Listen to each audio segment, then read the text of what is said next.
Hello, class. This is Mrs. Dixon, and I wanted to show you how to solve the problems for your math quiz, which is testing you on writing an equivalent fraction from a decimal or um, an equivalent decimal from a fraction. So I have this problem that I made up that's similar to the ones on the quiz for you. And if you notice, it says, color the model below to represent 1 and 45 hundredths. Then write the equivalent decimal. So I'm going to activate my tools. On this one, since I'm making a model, I actually want my line kind of thick. And I'm going to choose green because I like green. Doesn't matter which color you choose. I'm going to start shading in one.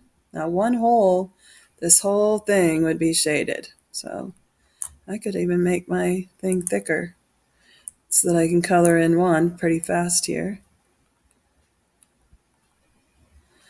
You want to make sure that it's pretty perfect.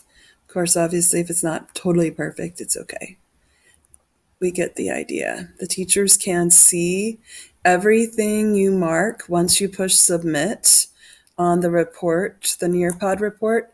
So keep that in mind. That's why you have to complete each slide and also make sure that you push submit. Now I'm going to make my line a little thinner for this next section. 45 hundredths.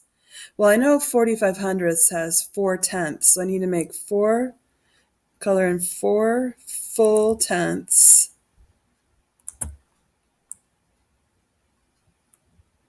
There's 2/10, 3/10. And notice how I made my line a little bit thinner for this because I want to make sure I'm more accurate. I'm not just coloring the whole square. There's 40/10, or 40 hundredths, 4/10, 40 hundredths, but I need 45 hundredths. So 1, 2, 3, 4, 1, 2, 3, 4, 5.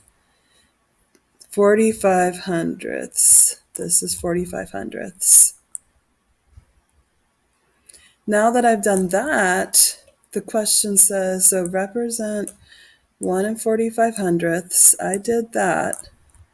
And now it says to write the equivalent decimal. So I have one whole and a part of a whole. So I'm going to put my decimal point, and I have 4/10, 5 hundredths. Okay, so now I've written the equivalent decimal.